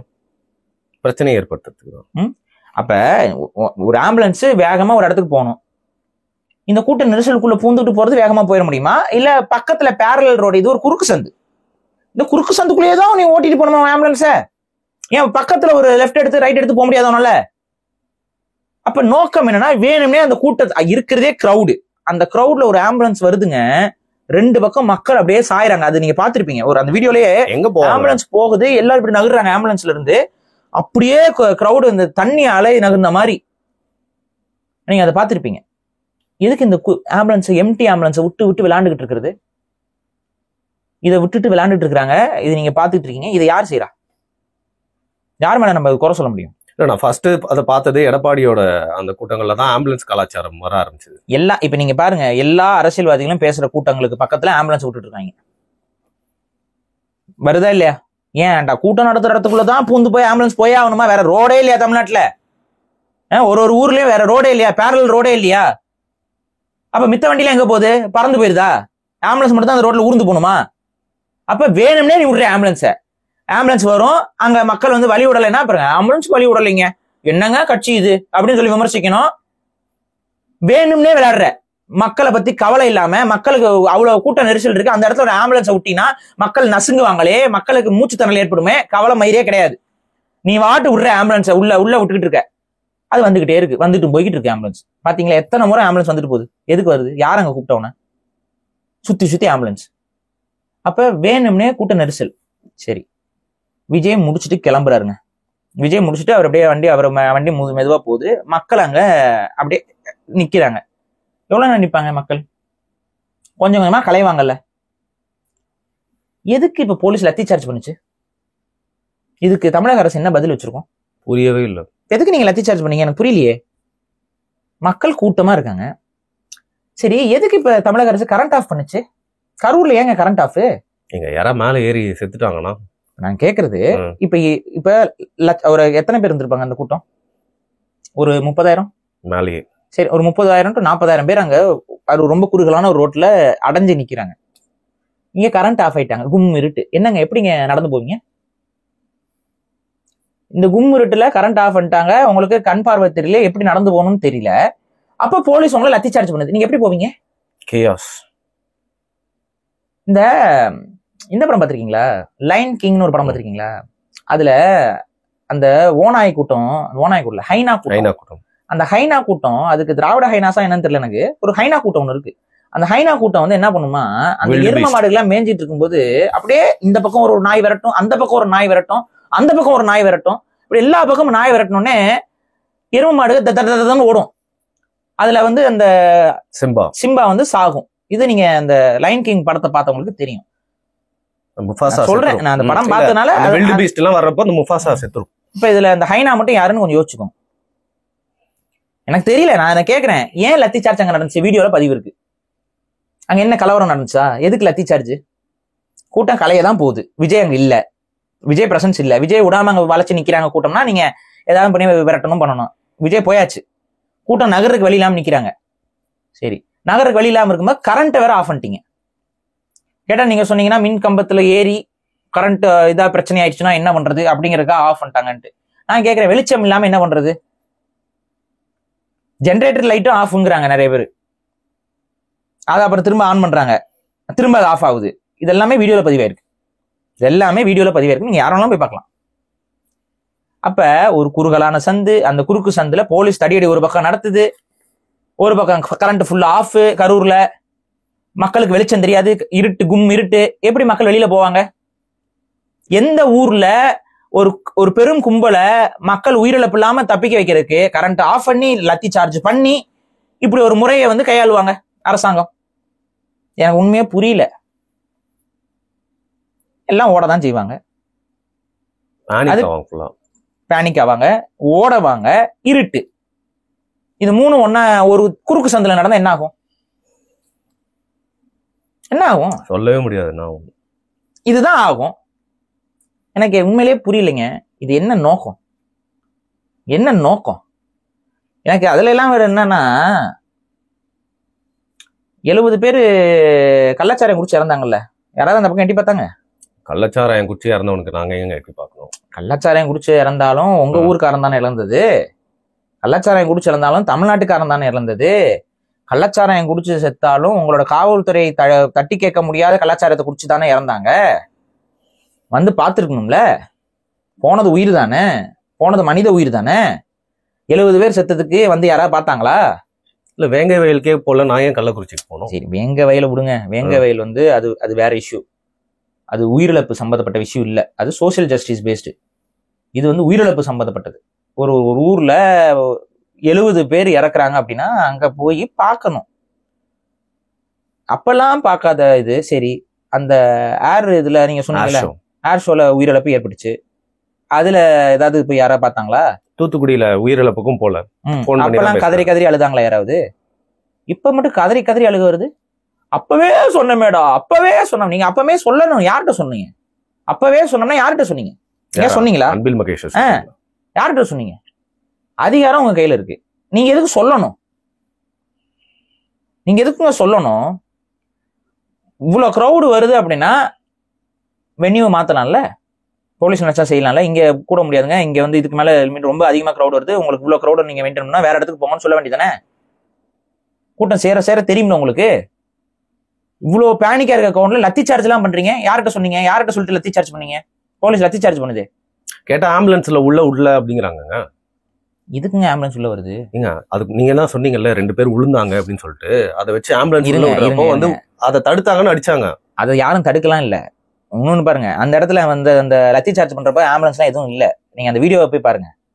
ஆம்புலன்ஸ் பக்கத்துல இருக்கு, நீங்க லத்தி சார்ஜ் பண்றீங்க. இன்னொன்னு, ஆம்புலன்ஸ் வருது, எப்படி இவங்க வழி விடாம தடுப்பாங்க? எல்லாம் நகர்ந்துட்டு தான் இருக்கிறாங்க. ஒவ்வொரு ஆம்புலன்ஸ் வரும்போது மக்கள் நகர்ந்து தானே வழி விட்டுட்டு இருக்காங்க. நீங்க தான் பாக்குறீங்கல்ல, ஆம்புலன்ஸ் தான் வந்துட்டு போயிட்டு இருந்துச்சு. ஸோ இதெல்லாம் வந்து இந்த ஒப்புக்கு சப்பா பேசுறது. அந்த வீடியோ ரொம்ப கிளியரா இருக்கு. அங்க ஆம்புலன்ஸும் இல்லை, ஒன்றும் இல்லை. அங்க போலீஸ் லத்தி சார்ஜ் பண்றது சம்மந்தமே இல்லாம. அப்புறம் அடுத்து கவுண்ட் வந்து இன்க்ரீஸ் ஆகிட்டே போகுது. எந்த அளவுக்குன்னா, நம்ம பார்த்த வரைக்கும், கடைசியா பார்த்த வரைக்கும் 41 பேரோ 40 பேரோ இறந்துருக்குறாங்க. இப்ப இது யார் மேல நம்ம கோவப்படுறது? இன்னொன்னுங்க, விஜய் மேல அந்த ஒரு முறை இல்லாம இவ்வளவு பெரிய கூட்டத்தை கூட்டணும், இல்லை கூட்டத்தை காட்டணுங்கிற ஒரு தற்பெருமை சார்ந்த சில குறைபாடுகளை நம்ம முன் வச்சாலும் அரசாங்கம் யார்கிட்ட இருக்கு? அரசாங்கம் வந்து திமுக கிட்ட இருக்கு. ஸோ திமுக தான் இதுக்கு பொறுப்பேற்கணும். திமுக தான் இது இப்போதைக்கு. இப்ப தேர்தல் ஆணையத்துக்கிட்ட ஒன்றும் அரசாங்கம் கிடையாது, திமுக கிட்ட தான் பொறுப்பு. போலீஸ் டிபார்ட்மெண்ட் எல்லாமே திமுக கிட்ட தான் இருக்கு. அந்த இடத்துல கிரௌடை மெயின்டைன் பண்ற அளவுக்கு போதுமான போலீஸ் போட்டிருந்தாங்களா? இவ்வளவு பெரிய கிரௌடு வருதுன்னா அந்த இடத்துல வந்து கண்டிப்பா ஏதாவது ஸ்டாம்பேட் வர வாய்ப்பு இருக்குன்னு காவல்துறைக்கு தெரியாதா? ரெண்டாவது, இவ்வளவு குறுகலான தெருவு ஏன் கொடுக்கணும் காவல்துறை? இந்த கேள்விகள்லாம் யார் பதில் கொடுக்கறது? கிரௌடு நிறைய வரப்போது தெரியுது, ஒவ்வொரு ஊர்லயும் நம்ம பாக்குறோம். அப்புறம் எதுக்கு இடமே இல்லாத ஒரு இடத்த கொடுக்கணும்? அப்படி கொடுத்துட்டு விஜய் தான், அவங்க விஜய் தரப்பு தான் குறுகலான தெருக்களை தேர்ந்தெடுத்து கொடுத்தாங்கன்னு ஏன் போய் சொல்லணும்? இதுக்கு பதில் சொல்லுங்க. அவங்க பெரிய இடம் தானே கேட்டிருக்காங்க, அதை கொடுக்காம சின்ன இடத்த கொடுத்தோன்னு ஏன் போய், அவங்களே விரும்பி கேட்ட இடம்னு ஏன் போய் சொன்னீங்க? கேட்டா அதுக்கு அந்த ஃபார்மையும் ரிலீஸ் பண்றீங்க. இது பாருங்க, இதுதான் அவங்க அதே இதுல அவங்க முன்னாடி கொடுத்த லெட்டரையும் காட்ட வேண்டியதானே. அதை நீங்க வாங்கிட்டு இதை ஏத்துக்க மாட்டோம்னு சொல்லிட்டீங்க. அடுத்து இன்னொரு லெட்டர் அவங்க கொடுக்க சொல்லியிருப்பீங்க, அவங்க கொடுத்துருப்பாங்க. இதுல என்ன பிரச்சனை, அவங்களுக்கு ஒரு சின்ன எக்ஸ்பீரியன்ஸ் தெரியல. அந்த லெட்டர் நீங்க மறுத்ததுனால இந்த லெட்டர்னு எழுதிருந்துரும். இல்ல அந்த இடம் கேட்டோம், அந்த இடத்த நீங்க மறுத்ததுனால இந்த இடம் நாங்க கேட்கறோம்னு சேர்த்து எழுதிருந்தீங்கன்னா இந்த பிரச்சனையில இருந்து நல்ல வசமா திமுக சிக்கிருக்கும். இல்ல எக்ஸ்பீரியன்ஸ்ன்னு சொன்னதான் ஞாபகம் வருது. சில நாட்களுக்கு முன்னாடி அதே இடத்துல எடப்பாடி அதிமுக இருக்கு. அவங்களுக்கு தெரியும் அவங்களுக்கு எப்போ வரணும், எப்போ போகணும், எங்க நிக்கணும். அதே மாதிரி ஒரு ஸ்டார்ல எடப்பாடிங்கிறதுனால அதை வச்சுக்கிட்டு போய் பார்க்கணும். எடப்பாடி பேச சார் நல்லா இருக்கீங்களா அப்படின்னு பாக்குறாங்க. இங்க விஜய வந்து என்ன பாக்குறாங்கன்னே புரிய மாட்டேங்குது. ஏதாவது இந்த பசியில இருக்கு, அதுதான் ஜாம்பிஸ் மாதிரி தாங்க நடந்துக்கிறாங்க. வேற என்ன சொல்ல முடியும்? இந்த ஜாம்பி படங்கள் எல்லாம் எனக்கு அப்படிதான் தோணுது. பேச விஜய் அப்படி நிக்கிறதெல்லாம் எடுத்து ஏதாவது சினிமா ஹாலிவுட்காரங்க போன் அடிச்சு இந்த டேஸ் ஜெட்னு ஒரு படம் எடுத்தாங்க, ஞாபகம் இருக்கா? வேர்ல்டு வார் ஜீன்னு அந்த மாதிரி ஜாம்பி காரனுக்கு நீங்க இங்க ஃப்ரீயா நிறைய ஷார்ட்ஸ் கிடைக்கும், வந்து எடுத்துட்டு போங்கன்னு சொன்னா கரெக்டா செட் பண்ணிடலாம். உண்மையிலேயே இவங்க தான் ஒரிஜினல் ஜாம்பி கூட்டம். அப்படிதான் இருக்கு. அப்படியே பாயிறாங்களே, பாஞ்சுக்கிட்டு வராங்களே. ஏதாவது கவலை இருக்கா அவங்களுக்கு? பக்கத்துல இருக்கவனை பத்தியோ எதிரில் இருக்கவங்களை பத்தியோ? நான் சொல்லிட்டேங்க, குழந்தைகளை எல்லாம் கொண்டு போனவங்களா நீங்களா நல்லாவே இருக்க மாட்டேங்கிறீங்க. அதை பேசுங்க பாரி, அது நீங்க தான் ஏற்கனவே பேசி. நான் முன்னாடியே நான் திட்டி விட்டுருந்தேன், குழந்தைய எப்படி கூட்டு போறேன், பெண்களே நான் திட்டினேன். ஏன் திட்டினேன்? உங்களுக்கு கொஞ்சம் கூட அக்கறை இல்லை. அவ்வளவு மாசம் சுமந்து பெக்குறீங்க, அதை கொண்டு போயிட்டு அந்த குழந்தைய அங்க போய் தூக்கி காட்டணும்னு ஏதாவது இருக்கா? குழந்தைக்கு ஏதாவது தெரியுமா? அது என்னத்துக்கு தூக்கி காட்டிட்டு இருக்கீங்க? என்ன இதுல பெருமையா? அது என்ன ஒண்ணுமே புரியலையே. எதுக்கு இவ்வளவு பெரிய இந்த ஒரு இது திரைக்கவர்ச்சியில என்ன என்ன? சரி விஜய் தூக்கி அமைச்சு என்ன ஆயிரும்? அந்த குழந்தைக்கு அறிவு வந்துருமா? இல்ல விஜய் வந்து அருள் பாருவா, இதை கடவுளா, முருகப்பெருமானா? அப்படியே வந்துட்டு குழந்தையோட நாக்குல நான் வந்து ஓம்னு எழுதிட்டேன், அதனால உன் குழந்தை நல்லா பாடும் அப்படின்ட்டு வரா? என்ன எனக்கு புரியல. கொடுமையில கொடுமை. ஒரு பெண்மணி, அவங்களுக்கு காது கேட்காது, வாய் பேச முடியாது, குழந்தை செத்துருச்சு. அவங்களுக்கு என்ன பண்றதுன்னு தெரியாம அப்படியே முழிக்கிறாங்க. என்ன யார திட்டுறதுனே தெரியல எனக்கு. இப்ப இதுல எல்லாம் வந்துட்டு அரஸ்ட் விஜய், யாரு சமூக பொறுப்பாளர் கயாடு லோகர், இந்த 30 லட்சத்துக்கு ஆடிச்சவங்க ஏதோ ஃபேக்குன்னு. அதுக்கப்புறம் அவங்க வந்து என்ன இளவோ அதுவே ஃபேக்கு தான். அப்புறம் அந்த ஓவியா அதுவும் ஃபேக்கா அப்படின்னு அவங்களும் சொல்றாங்க. எல்லாம் வரிசைக்கு ஏதோ அரஸ்ட் விஜய். விஜய் வந்து ஒரு பொலிட்டீஷியன். விஜய் வந்து ஒரு இடத்த தேர்ந்தெடுத்து இந்த இடத்துல நான் கூட்டம் போட போறேன். அரசாங்கம் கிடையாது விஜய் அரசாங்கம் கிடையாது. அரசாங்கத்துக்கு அவ்வளவு அக்கறை இருந்துச்சுன்னா இந்த இடத்துல கூட்டம் போடக்கூடாதுன்னா போடக்கூடாதுன்னு சொல்லணும். அவ்வளவு அக்கறை இருந்ததுன்னா சொல்லணும், இல்லைங்க இந்த இடம் பத்தாது, உங்களோட கிரௌடுக்கு இந்த இடம் பத்தாது, நாங்க வந்து அங்க வெளியில ஒரு மைதானம் தரோம், இந்த வெளியில இருக்க மைதானத்துல போய் போடுங்க. எங்க தமிழ்நாட்டுல பொட்டக்காடு இல்லையா? எல்லா ஊர்லயும் இருக்கு. தமிழ்நாட்டுல எவ்வளவு ஹைவேஸ் எனக்கெல்லாம் ஞாபகம் இருக்கு. நாம் தமிழருக்குலாம் கொடுக்கும் பொழுதுலாம் ஊருக்குள்ளேயே கொடுக்க மாட்டாங்க. ஹைவேல சைடுல ஒரு இடத்த கொடுத்துருவாங்க. ஹைவே இருக்கும், ஹைவேல சைடுல ஒரு இடம் இருக்கும், தனியா உட்காந்து வாசல்ல இருந்து கத்திக்கிட்டு இருப்பாங்க. ஊருக்கு போறவன் வரவங்களாம் கை காமிச்சிட்டு போவான். நடந்திருக்கு. ரோட்டு ஓரத்துல அதுவும் ஊரே இருக்காது. அது ஊரை விட்டு 2 கிலோமீட்டர் 3 கிலோமீட்டர் தள்ளி ஒரு பொட்டக்காடு மாதிரி இருக்கும், ஓப்பன் கிரவுண்ட். அந்த ஊருக்காக திரும்புற ரோடா இருக்கும், டேர்ன் ரோடு. அதுல எடுத்து கொடுத்துருவாங்க, இந்த இடத்துல நடத்திக்கோங்க. அப்படிதான் இருக்கும். அந்த ஊர் வாசல் இருக்கும்ல, அந்த ஊருன்னு ஒரு போட்டு 2 கிலோமீட்டர் போட்டிருப்பாங்களே, அது பக்கத்துல அண்ணன் பேசிக்கிட்டு இருப்பாப்ல. இப்படிதான் இருக்கும். அப்படிதான் இங்க தமிழ் தேசிய கூட்டத்துக்கு இதுக்கெல்லாம் புரியுதா? கேட்டா வந்து கூட்டம் இங்க இருக்குன்னு. இப்ப விஜய்க்கு அது மாதிரி பண்ணிருக்கலாம்ல. ஆக்சுவலா விஜய்க்கு அதுதான் கொடுக்கணும். மாநாடுக்கெல்லாம் திடல்லாம் நம்ம கேட்கும் போதெல்லாம் வந்துட்டு பாத்தீங்கன்னா திருச்சியில மாநாடுன்னு சொல்லியிருப்பாங்க, திருச்சியில கொடுக்க மாட்டாங்க. திருச்சிக்கும் பெரம்பலூருக்கும் நடுவுல ஒரு பொட்டை காடா இருக்கும். அந்த பொட்டை காட்டுல ஒரு இடத்துல வந்து இங்க மாநாடு போட்டுக்கோங்கப்பாங்க. நம்ம எல்லாம் டிராவல் பண்ணி அங்க ஒரு பாத்ரூம் வசதி இருக்கா, ஒண்ணு இருக்காது. ஆனா தேவைப்படுறவன் அங்க வந்து பேசிக்குவான். இன்னொன்னுங்க, நம்ம சைட்லயும் ஒரு சில குறைகள் இருக்கு. அவர் பாட்டு பண்ணையூர்லயே உட்காந்துட்டு இருந்தாப்புல. பண்ணையூர் வந்து எல்லாரும் அவர் என்ன சொன்னாப்புல, நான் வெளியே வந்தா கூட்டம் வருது, நெரிசல் வருது, அது எனக்கு பிடிக்கல, வேண்டாம். இதை விஜய் சொன்னாரா இல்லையா? இல்ல, நம்ம சொன்ன தப்புன்னு நம்ம தான் ஏத்துக்கணும் போல. விஜய் சொன்னாரா இல்லையா? களத்துக்கு வா, என்ன மாதிரி ரோட்டுக்கு நீ வருவியா, குட்டிக்கு நடிப்பியா, கயிறு மேல ஏறிவியா, மல்லர்க்கம் உனக்கு தெரியுமா, பேசுனாங்களா இல்லையா? எல்லா அரசியல்வாதியும் நாங்க யாரு தெரியுமா, தரையில நீந்துவியா, விடுதலை சிறுத்தைலாம் தரையில நீந்திலாம் காமிச்சாங்க, ஞாபகம் இருக்கா? அதுதான் இதெல்லாம் வந்துட்டு வாங்க சார் அந்த ஆளை பிடிச்சி இழுத்து ரோட்ல விட்டுப்புட்டு, அந்த ஆள் வந்து அவருக்கு தான் தெரியுது நம்ம ஜாம்பிஸை வளர்த்து வச்சிருக்கோம், வெளியே வந்தா கடிச்சு கொதறிடுவாங்கன்னு அவருக்கு தெரிஞ்சிருக்குது. பாவம் அவர் வேண்டாம் வேண்டாம் வேண்டான் இருந்தாரு. பிடிச்சி ரோட்ல இழுத்து விட்டாங்க. ரோட்ல இழுத்துட்டு அவரு ரோட்ல வராரு, எல்லாம் பாஞ்சு குஞ்சு அவங்களே செத்துக்கிறாங்க. இன்னும் கொஞ்ச நேரம் தலைவா நடத்துக்குவாங்க போல. அந்த பேர் என்ன, நம்ம 1001 ஒரு படம், அதுல வந்து இந்த பழி கொடுப்பாங்க, அந்த மாதிரி தலைவா அப்படின்னு அடுத்துக்கோ. எரிச்சல் வருதா இல்லையா? என்னடா லூசு பள்ளிகளா, என்ன சொல்றதுன்னு தெரியல அவங்கள. இல்ல ஒரு தமிழனாவும் போய் தொலைச்சிட்டாங்க. சின்ன பசங்க, எந்த புரிதலும் இல்ல, சின்ன பசங்க. நீ என்னடா, நீ முதல்ல வந்து நீ வந்து அரசியல் பேசி என்ன கிளிக்க போற? நீ ஏதாவது புரிதல் உனக்கு இருக்கா? ஏதாவது புரிதல் இருக்கா? வந்து சினிமா வசனத்தை பேசிக்கிட்டு சினிமா பாட்டை பாடிக்கிட்டு அங்க இந்த இதை மட்டும் துணி, சரி அந்த துண்டுக்கு ஒரு மரியாதை கொடுக்குறியா? ஃபுல்லா செருப்போட இந்த துண்டு தான் கீழே கிடக்கு. அந்த துண்டு எடுக்கிறாங்க, எடுத்து மூஞ்சிலே அடிக்கிறாங்க. விஜய் அவர் அங்க அப்படி இப்படி ஆடிக்கிட்டு இருக்காப்ல, வீசிக்கிட்டே இருக்காங்க துண்டை.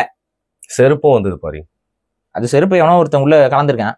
யாரு கலந்துருக்கான்? யாரு? சரி யாருன்னு தெரியும். அதான் அந்த பக்கத்துல தான் இருந்திருக்காங்க. அதுதான் ஹாஸ்பிட்டல் பக்கத்துல அப்படியே உடனே போயிட்டு இவங்க அட்மிட் ஆயிடுறாங்கல்ல. இந்த பாட்டு ஒண்ணு பாடி இருந்தாரு. இல்ல எனக்கு என்னன்னா, எந்த ஹாஸ்பிட்டலுங்க வந்து ஐசியூ வார்டுக்குள்ள மினிஸ்டர் எல்லாம் விட்டு வேடிக்கை பார்த்துட்டு இருப்பாங்க, வீடியோ எடுத்துட்டு இருப்பாங்க. ஐசியூ வார்டு தானே அது, எல்லாரும் ஐசியூ வார்டு தானே கொண்டு போறீங்க. என்ன மினிஸ்டர் உள்ள சுத்தி சுத்தி வீடியோ எடுத்துட்டு இருக்காரு? இதுதான் வந்து இப்படிதான் அரசு மருத்துவமனைகள் செயல்படுமா? எனக்கு புரியல, எனக்கு தெரியல. ஏன்னா பிரைவேட் ஹாஸ்பிட்டலும் அரசு மருத்துவமனையிலும் இதுக்கு மேல வரக்கூடாதுன்னு சொல்லுவாங்க. ஞாபகம் இருக்கா? ஸ்பெஷல் இதுல விசிட்டிங் கொடுப்பாங்க. எத்தனை பேர் உள்ள இருந்தாங்க அந்த இதுல? ஸ்டாஃப்ஸ் உள்ள இருக்கிறது வேற, யாரா இருந்தா உள்ள, எந்த கட்சிக்காரங்க இருந்தாங்க? இது இப்பெல்லாம் உங்களுக்கு கோடிங்ல மறந்துடும். அதுல சரி நீங்க உள்ள போய் பாத்தீங்க வந்தீங்க, எதுக்கு வீடியோ வருது? எதுக்கு அந்த வீடியோ வருது?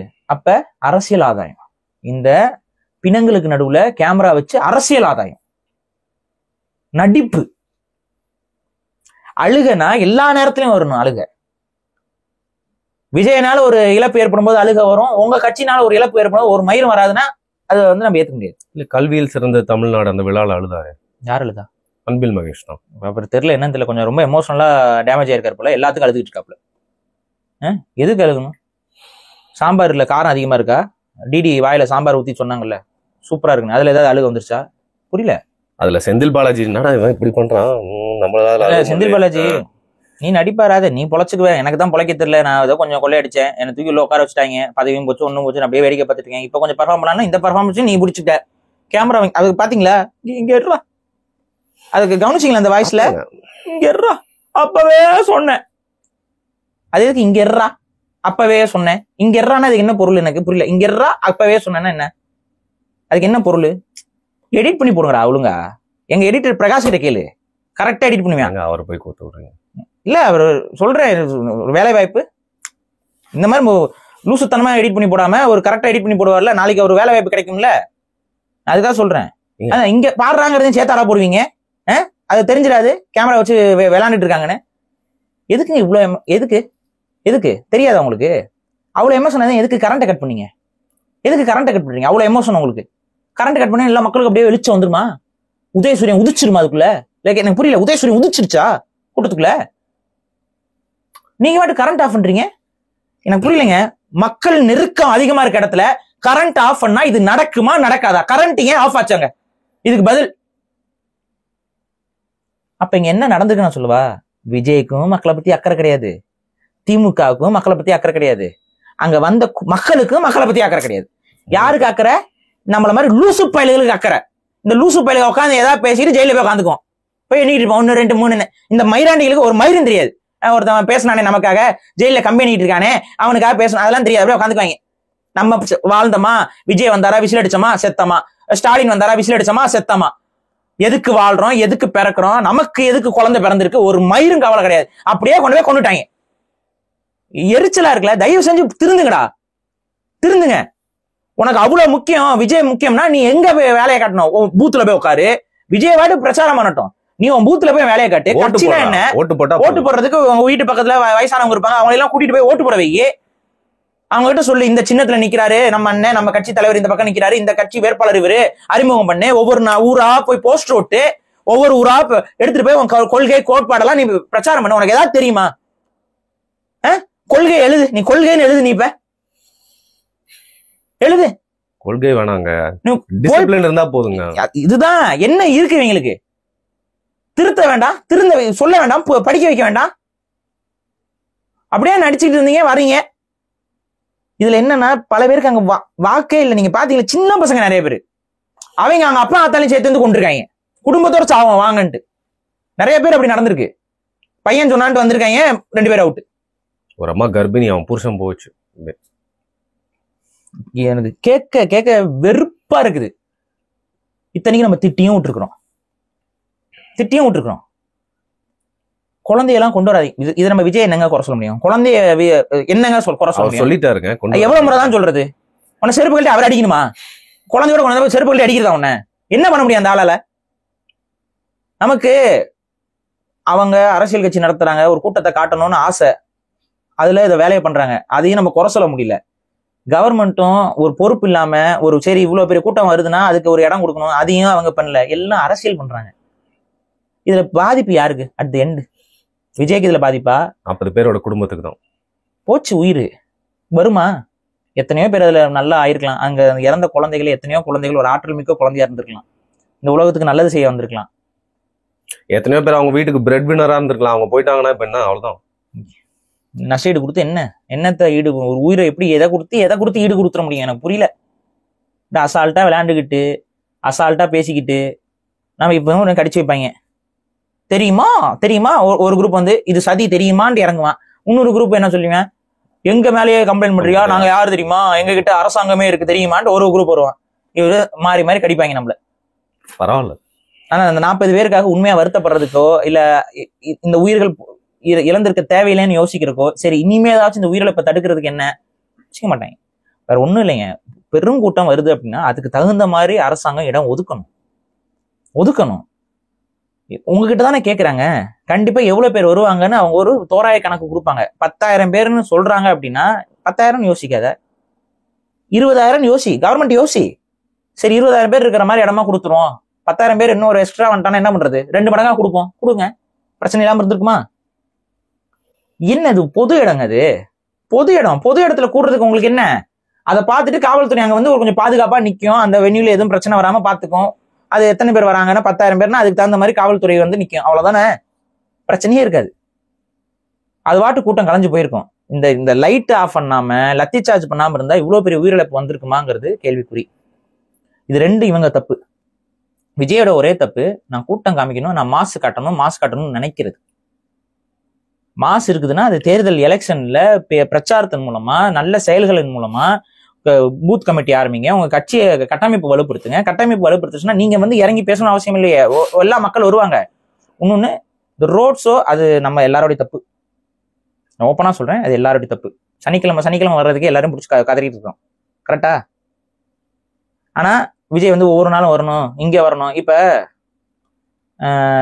அந்த தூய்மை பணியாளர் போராட்டத்துக்கு விஜய் எல்லாருமே வர சொன்னோமா இல்லையா? நம்மளே நிறைய இடத்துல சொல்லியிருக்கோம், வர சொன்னோமா இல்லையா? இப்ப கொஞ்சம் யோசிச்சு பாருங்க, அந்த இடத்துக்கு அவர் வந்து இந்த மாதிரி நடந்தது என்ன இருக்கும்? யார குடும்பத்துல எவனா ஒருத்தன் போயிட்டானா அன்னைக்கு அந்த சைடு இப்ப புரிஞ்சுக்கணும். அப்ப அவருக்கே தெரியுது நம்ம போறோம்னா கொஞ்சம் பிரச்சனைன்ட்டு. ஆனா அடுத்தவங்க சொல்றாங்கன்னு சொல்லிட்டு அவரும் கொஞ்சம் இறங்கி போயிருக்காப்ல. நான் தான் சொல்றேன், உங்களால உங்க கூட்டத்தை கண்ட்ரோல் பண்ணணும்னா அந்த கூட்டத்தை வச்சு. அதான் என்னோட கேள்வி. இப்போ விஜய் வந்து அரசியலுக்கு வந்துட்டாரு. ஆனா நீங்க சொன்ன மாதிரி இப்போ ஒரு படம் நடிச்சுட்டு கடைசி அப்படியே வந்துட்டாரு, அரசியல் மயப்படுத்தவே இல்லை. இவங்களை பார்த்தா இவங்களுக்கு அரசியல் என்ன மேட்டர்ன்றது வந்து சுத்தமா தெரியல. அவரும் எப்படி இருக்க போகுதுன்னு நினைக்கிறீங்க? எப்படி இதை பண்ண போறாரு? அவரு ஒரு டேஞ்சருங்க. இப்போ ஓப்பனா சொல்றேன், விஜய் அவ்வளவுதான். இதோட முடிஞ்சது அரசியல். அவ்வளவுதானா? என்ன சொல்ல வரீங்க? அரசியல் முடிஞ்சது. இப்ப இந்த 40 பேர் உயிர் போயிருக்குல்ல, எல்லாரும் என்னென்ன பேசுவாங்க? இதுக்கு என்ன பதில் இருக்கு? உங்களால வீடியோ பேச முடிஞ்சதா? நான் உண்மையிலே நான் சொல்றேன், நீங்க என்னென்ன மிஸ்டேக், நான் விஜய் பண்ண மிஸ்டேக்ஸ் நான் சொல்றேன். இந்த இதுல நீ என்ன பண்ணிருக்குன்னு நான் சொல்றேன். சரி, உயிரிழப்பை தவிர்க்க முடியல, அது நடந்துருச்சு, இறந்துட்டாங்க. அடுத்து நீங்க என்ன பண்ணிருக்கணும்னா, வண்டியில போனீங்க பாத்தீங்களா, அப்பவே வீடியோ பேசிருக்கணும். போன்ல ஒரு லைவ போட்டு பேசியிருக்கணும். தப்பு பண்ணிட்டீங்க. என்னங்க நீங்க நடிகரா இருந்து அரசியலுக்கு வரீங்க. அரசியலா இருக்கிறவங்க எல்லாம் நடிக்கிறாங்க கேமரா முன்னாடி. நல்லா இப்ப இங்க பாடுறா அப்படின்னு சொல்லிட்டு எடுத்து நடிக்கிறாங்க. யாராவது நடிப்புன்னு யாராவது பேசுறீங்களா? சொல்லுங்க, நான் பேசுறேன் நடிப்புன்னு சொல்றேன். அதை யாராவது பேசுனீங்களா? ஏன் உங்களுக்கு தெரியல? மக்கள் அவ்வளவு வெள்ளந்தி. நீங்க நடிகனா தான் இருந்தது சொல்லிட வேண்டியதானே. சரி, உண்மையாவே இருக்குன்னா உண்மையான உணர்வை வெளிப்படுத்திட வேண்டியதானே. அந்த பஸ்ல பண்ணிருக்கணும்ல. பஸ்ல சும்மா தானே வந்திருப்பீங்க. பஸ்ல போயிருப்பீங்க, தகவல் வந்திருக்கும், இத்தனை பேர் செத்துட்டாங்க, இது மாதிரி சொல்லிட்டாங்க அப்படின்ட்டு. அதுக்கு அடுத்து கார்ல மாறிக்கிட்டு ஏர்போர்ட் வரைக்கும் வரீங்க. இதுல ஏதாவது ஒரு டிராவல்ல ஒரு 2 நிமிஷம் ஆகுமா? பத்திரிகையாளர்கிட்ட பேசிருக்கணுமா பாரி? பத்திரிகையாளர்கிட்ட பேசிருக்கூடாது. நான் ஏன் அது பேசிருக்க கூடாதுன்னா அது இல்ல திமுக காரன் தான் பத்திரிகையாளர். அவன் அங்க கேள்வி கேட்கறானா செருப்புகள் அடிப்பானா யாருக்கா தெரியுமா? ஸ்டாலின் கூட தான் கேள்வி கேட்டாங்க பத்திரிகையாளர். நல்ல பத்திரிகையாளர் இருக்குதான் செய்யறாங்க. ஸ்டாலின் அவர் முன்னாடி வர்றதுக்கு நல்ல பத்திரிகையாளர்களா தான் இருக்கணும். நல்ல பத்திரிகையாளர் இருக்கணும். அது கொஞ்சம் அந்த சில பேர் அந்த அண்டா குண்டான்லாம் பேர் வச்சுட்டு இருப்பாங்க. அந்த அண்டா குண்டா நீங்க பாத்தீங்களா, ஒரு அண்டா இருக்கும், ஒரு குண்டா இருக்கும், ஒரு டம்ளர் இருக்கும். அதோட வசதிக்கு தகுந்த மாதிரி ஒன்னு இருக்கும். அதுல அவரு அது சொன்னதை தான் கேட்கும், பேசினதான் ஒரு சொல்வதை பேசும், கிளிப்பிள்ளைங்கிற மாதிரி ஏதாவது ஒன்று 2 இருக்கும். அதுல சொன்னோம்னா கீ கீ கீ கீ கீ அப்படிங்க அவரும் கீ கீ கீ கீ கீ பாரு, ஆஹா அருமையான தத்துவம் அப்படின்னு சொல்லி எழுதிட்டு போய்கிட்டே இருப்பாங்க. இதுதான் அவங்களோட ஸ்டாண்டு. ஃபிளைட்ல இருந்தா அது பேசிருக்கணும்ன்றீங்க. அவர் மக்கள்கிட்ட பேசுறீங்கல்ல, உங்கள் விஜய் வரணும் அப்படிங்கிறீங்களா, வரணும் அந்த வரணும்னா பேசிருக்கணும்ல. இல்லைங்க இந்த மாதிரி இப்படி நடந்துச்சுன்னு நான் கேள்விப்பட்டேன், எனக்கு என்ன பண்றதுன்னு தெரியல, நீங்க சொல்லுங்க நான் இப்ப என்ன பண்ணணும், இது இத்தனை பேர் செத்துட்டாங்க அதுன்னு தகவல் வந்துகிட்டு இருக்கு, நாங்க இந்த இடம் கேட்டோம் சொல்லிருக்கலாம்ல, எக்ஸ்பிளைன் பண்ணிருக்கலாம், நாங்க பெரிய இடமா தான் கேட்டோம், இவ்வளவு நெருக்கடியான இடத்தை கொடுத்துட்டு ஆம்புலன்ஸ் வந்துட்டு போகுது, என்ன பண்றதுனே தெரியல, என் கண்ணு முன்னாடியே மயங்குறாங்க, இதுக்கு மேல இருந்தா சரியாகாதுன்னு தான் நான் அங்க இருந்து உடனே முடிச்சுட்டு கிளம்புனேன். நானு எனக்கு இருக்கக்கூடாதுன்னு சொல்லிட்டாங்க, இன்ஃபர்மேஷன் வந்துருச்சு, உளவுத்துறையில இருந்து இங்க அங்க நிக்க வேண்டாம் போங்கன்னு சொல்லிட்டாங்க, நான் அதனால இங்க வந்துட்டேன், எனக்கு இவ்வளவு பெரிய இது இருக்குன்னு தெரியல, நான் இங்க இருக்கிறேன். எனக்கு தெரிஞ்சு இவர் சென்னைக்கு போனது அவரோட லீகல் டீம் அட்வைஸ் பண்ணிருப்பாங்க, உங்களுக்கு கரூர்ல இருக்கிறது இல்ல வேற அந்த பகுதியில் இருக்கிறது சேஃபா இருக்காதுன்னு சொல்லிட்டு அவங்க லீகல் டீம் அட்வைஸ் பண்ணி அவரை அனுப்பியிருப்பாங்க தான் எனக்கு தோணுது.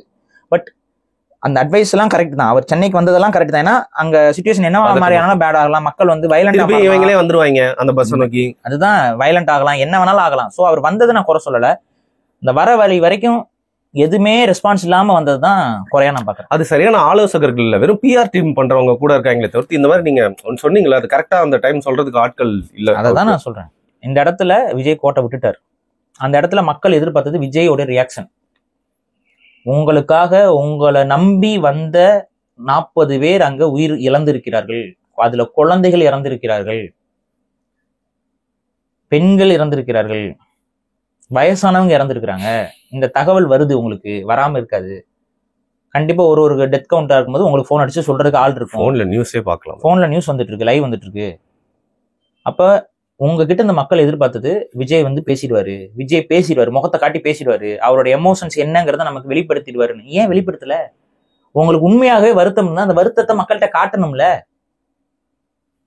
நீங்க வருத்தப்பட்டிருக்கீங்க, குற்ற உணர்ச்சி உங்களுக்கு ஏற்பட்டிருக்கு, இதை எப்படி எங்களுக்கு தெரியும்? ஏதாவது நீங்க இனிமே சொல்லலாம், நான் இப்ப நொறுங்கி நெஞ்சம் அதுன்னு போட்டிருக்கீங்கல்ல, பதிவு போட்டிருக்கீங்களா, வார்த்தைகள்ல இருக்கு.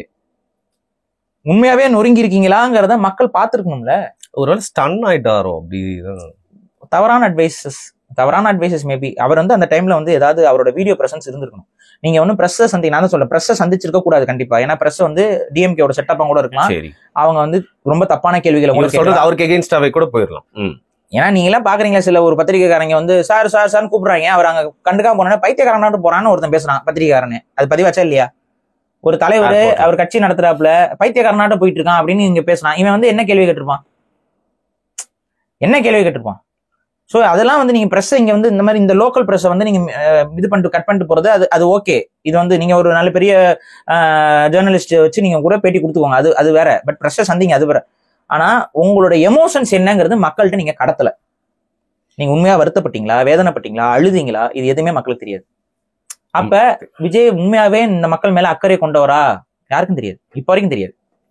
இது விஜய் சைடுல இருக்க பிளண்டர் மிஸ்டேக். அவர் அதை பண்ணிட்டார், அது ஒரு டார்க் சைடு ஆயிடுச்சு. இப்ப என்னன்னா இது டிஎம்கேக்கு ஒரு பெரிய பொலிட்டிக்கல் சினேரியோவை ஓபன் பண்ணிருச்சு.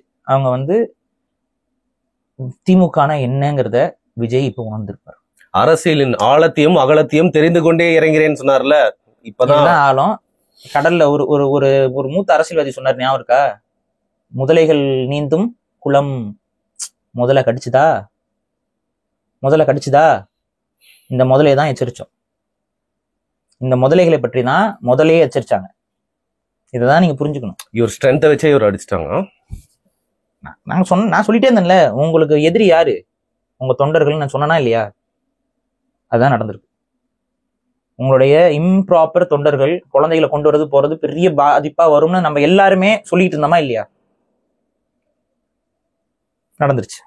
ஸோ இனி அவர் தான் முடிவு பண்ணணும் என்ன நம்ம அரசியலுடைய பிரசன்ஸ்.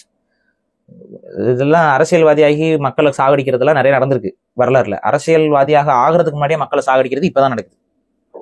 முதல் தொடக்கத்தை விஜய் தொடங்கி வச்சிருக்காரு. இது என்ன சொல்றதுன்னு தெரியல எனக்கு. விஜயோட இந்த பரிதாபமான நிலையில போய் மாட்டிக்கிட்டாருன்னு அவருக்கு வருத்தப்படுறதா, இல்ல அவரோட சின்ன செல்ஃபிஷ்னஸ்னால 40 பேரோட உயிர் போயிருக்கு அப்படிங்கறத வச்சுட்டு அவர் மேல கோவப்படுறதா, இல்ல அவர் சொன்னாலும் ஏன்டா மயிராட்டம் முட்டாளாட்டம் வந்து சாவறீங்கன்னு சொல்லி இவங்க மேல கோவப்படுறதா, இல்ல எக்கேடு கெட்டாலும் பரவாயில்ல நமக்கு அரசியல் தான் முக்கியம் சொல்லிட்டு கரண்ட் ஆஃப் பண்ணி ரோட சின்னதா கொடுத்து ஒரு பக்கம் வந்து லத்தி சார்ஜ் பண்ணவங்கள கோவப்பட்டு இது பண்றதா தெரியல எனக்கு. சினிமா வில்லன்களே மிஞ்சிட்டானுங்களேங்க இவங்க. நம்ம தான் சொல்றோம், திரும்ப திரும்ப சொல்றோம், புரிஞ்சுக்கிட்டா சரி. இப்போ இந்த நேரத்துல 2 அரசியல் கட்சிகளோட தலைவர்களும் அவங்க இதை எப்படி எதிர்கொண்டாங்கன்றத நம்ம பேசாம கடந்து போக முடியாது. எடப்பாடி பழனிசாமியும் சீமானும் சரி, அன்னைக்கு என்னன்னா அதிமுகவை ஃபர்ஸ்ட் டைம் சம்மடி அடிக்கிறாரு. அன்னைக்கு ஈவினிங் இந்த பிரச்சனை நடக்கு. அடுத்த நாள் வந்து எடப்பாடி பழனிசாமி அவர் மேல போடாதீங்க அப்படிங்கிற மாதிரி வந்து வேற ஒரு அரசியல் பார்வை இது போயிட்டாரு. சீமான் அவர்கள் மலைகளின் மாநாடுல விஜய் வந்து விமர்சித்து பேசிட்டே இருக்காரு. டக்குன்னு இன்ஃபர்மேஷன் வருது அவரும் சொல்லிட்டு, அதுக்கப்புறம் பத்திரிகையாளர் கேட்டானா இது எதிர்பாராம நடந்த ஒரு விபத்து, விஜயே நேரம் ஒருங்கி போயிருப்பாரு அப்படிங்கிற மாதிரி சொல்றாரு. ஸோ இவங்க 2 பேரும் அதை வேற மாதிரி ஒரு அணுகுமுறையோட உண்மையிலேயே சொன்னது என்னன்னா, அவங்க 2 பேருமே வந்து அந்த நேரத்துல இது விஜய் எப்படி, ஏன்னா அந்த அந்த மீடியா பிரசன்ஸ் எப்படி கொண்டு வந்துச்சுன்னா, விஜயால அந்த மக்கள் இறந்துட்டாங்க, விஜயால நான் இப்போ சொல்றேன் விஜயால அந்த மக்கள் இறந்துட்டாங்கன்னு சொல்லல, விஜய் அந்த மக்கள் இறப்புக்கு ஒரு காரணமாக அமைஞ்சிருக்காரு. அதே போல தமிழக அரசும் அந்த மக்களுடைய இறப்புக்கு காரணமாக அமைந்திருக்கிறது. இதை நீங்க மறுக்க முடியாது. ஆனா அந்த மக்களும் அந்த மக்களோட இறப்புக்கு அவங்களும் அவங்களோட வில்லிங்னஸ்ல தான் போய் அவங்களோட உயிர்களை பலி கொடுத்திருக்கிறார்கள். இதுதான் இங்க விஷயம். இதை தான் நம்ம இங்க கிளியரா சொல்ல வரோம். ஆனா நமக்கு இருக்க கோபத்தையும் நான் வெளிப்படுத்திட்டேன். இவங்க எல்லாரும் மேலேயும் இருக்க கோபத்தை நான் வெளிப்படுத்திட்டேன். எனக்கு என்ன பண்றேன்னு தெரியல. 40 உயிர், அது நமக்கு கோபம் வருது, இன்னும் திட்டணும் தான் தோணுது, யாராவது கிடைச்சா திட்டணும் அடிக்கணும்னு தோணுது. வேற வழி இல்லை, நம்மளால இருக்க மனசுல இருக்கிறத கொட்டி தீக்கிறோம். ஸோ அதை நான் சொல்லிட்டேன்னு வைங்களேன். ஸோ ஏதாவது வருத்தப்படுற மாதிரி ஏதாவது பேசியிருந்தேன்னா தப்பா நினைச்சா நினைச்சுக்கோ. ஏன்னா 40 பேர் செத்ததுக்கு இதுக்கும் கூட நான் யாரையும் திட்டலைன்னா எனக்கு பேசுற மனுஷனா இருக்க தோணல. நான் திட்டு தான் செய்வேன், அப்படிதான் திட்டுவேன். எனக்கு கோமா தான் இருக்கு, நான் பேசிட்டேன், சரி விடுங்க. இப்போ இங்க விஷயம் என்னன்னா, எடப்பாடி உண்மையிலேயே அதை சரியா தான் கையாண்டாரு. ஏன்னா இது விஜய் மேல நம்ம பழிய தூக்கி போடுறதுங்கிறத விட இதுக்கு பின்னாடி இது விஜய் வந்து ஒரு விதமான விக்டிமும் கூட. இதுல அவருக்கு அந்த அரசியல் நுணுக்கம் தெரியல, நம்மளோட கூட்டம் ஓவர் ஹைப்ல போகுது, அது அவருக்கு சந்தோஷமா இருக்குது, அவருடைய ரசிகர்களுக்கும் சந்தோஷமா ஹைல இருக்காரு அவரு. ஆனா அதோடைய நெகட்டிவ் சைடை வந்து இன்னைக்கு காட்டிட்டாங்க. அது இவ்வளவு பெரிய டார்க் சைடா மாறும்னு அவங்களுக்கு எதிர்பார்க்கல. வித்தின் செகண்ட்ஸ் சந்தோஷங்கள் எல்லாம் ஒளிஞ்சு பெரும் துக்கமா மாறிடுச்சு, தமிழகம் பாராத துக்கமா மாறிடுச்சு. ஸோ அதுல எல்லாரும் பிளேம் பண்ணி விஜய் மேல பிளேம் பண்றது அப்படிங்கிறதையும் அது திமுக அதை தான் விரும்புது. அதனாலதான் அந்த பத்திரிகை செய்திகள்லாம் இதை பத்தி நீங்க விஜய்க்கு என்ன சொல்ல வரீங்க, விஜய் இப்படி பண்ணிட்டு போயிட்டாரு, அவர் நிக்கலையே ஓடிட்டாரே அப்படின்லாம் சொல்லும் பொழுது அதை வந்து அவங்க உண்மையிலேயே என்ன சொல்றாங்கன்னா, இது வந்து தவிர்க்க முடியாத விபத்து, அவரும் வருந்தி தான் இருப்பாருங்கிற அந்த ஒரு டோன்லேயே தான் எடப்பாடி பழனிசாமி அவர்களும் பதிவு பண்றாரு.